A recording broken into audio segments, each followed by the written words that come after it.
ครับสวัสดีครับให้พี่น้องท่านผู้มีเกียรติที่เคารพรักทุกท่านไม่พูดโกหกไม่พูดยุยงให้แตกกันไม่พูดคำหยาบไม่พูดเพ้อเจ้อนะครับมากินข้าวน้ำกันแกงเห็ดไข่แกงไก่ใส่น้ำไม่ส้มพร้อมเทั้งข้าวเจ้าเทั้งข้าวเหนียวมื้อนี้นะครับเชิญพี่น้องแซ่บๆน้ำกันอย่าลืมเป็นกำลังใจให้ผู้ขาเด้อกดติดตามกดไลค์กดแชร์ให้แน่สันดอกว่าอยู่น้ำกันพูดแกงเห็ดไข่อยู่นี่หน้าคุณหน้าเราให้แม่นเบิดเลยทั้งแกงไก่ใส่น้ำไม่ส้มทั้งแกงเห็ดไข่ ได้กินน้ำเพิ่นอาศัยบารมีเพิ่นเฮ็ดไข่ผู้เข่งพุ่นน่ะอืมหอม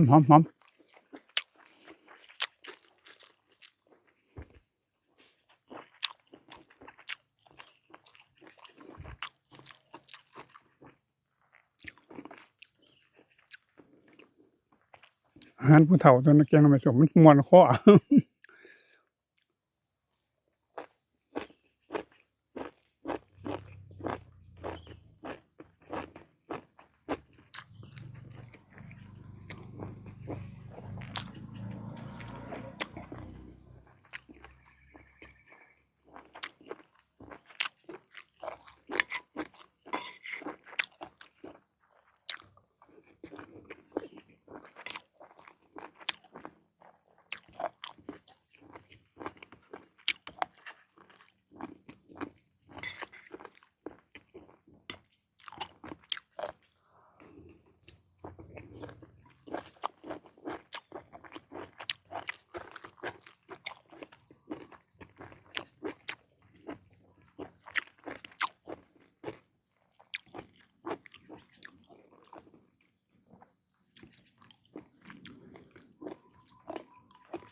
ยามกินได้แซ่บๆไข่อยู่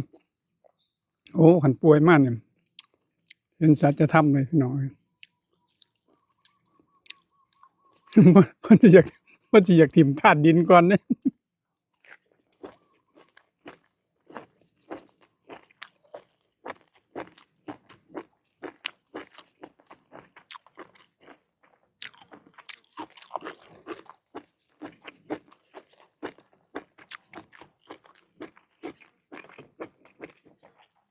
คันป่วยมาบ่กินข้าว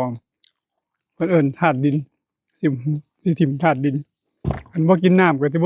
สิถิ้มธาตุน้ำดินน้ำไฟลม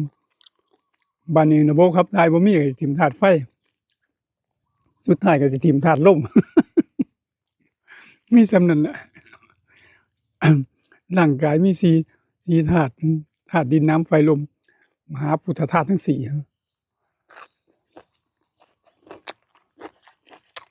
เข้าไปก็มี อากาศธาตุอีกหรือเปล่าวิญญาณธาตุอีกหรือเปล่า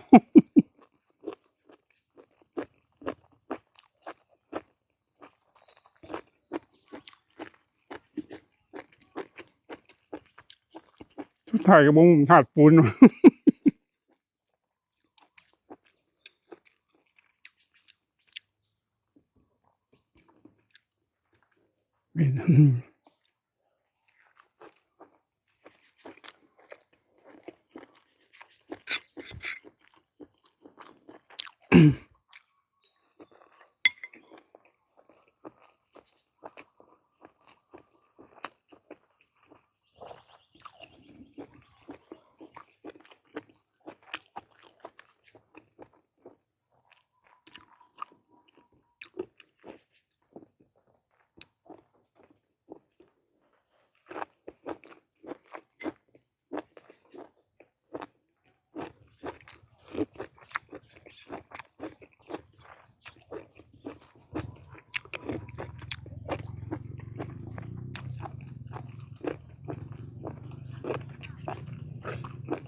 ที่จริงก็บ่มีหยังหลายเนาะ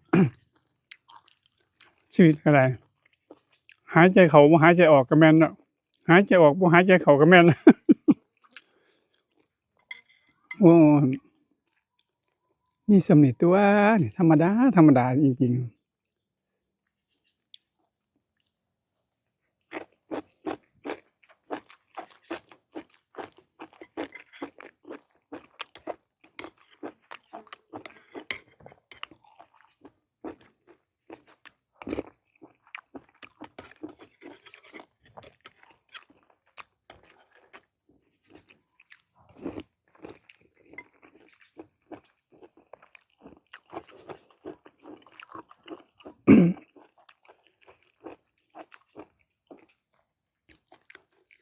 อันยาม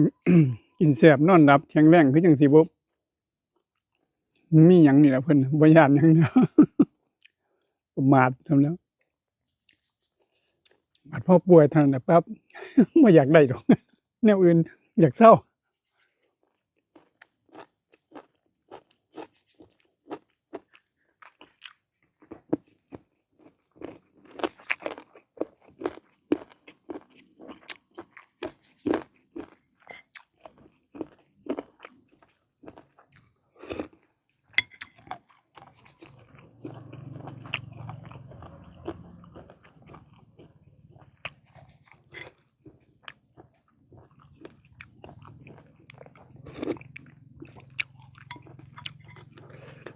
อ้อมันข้อดีทอน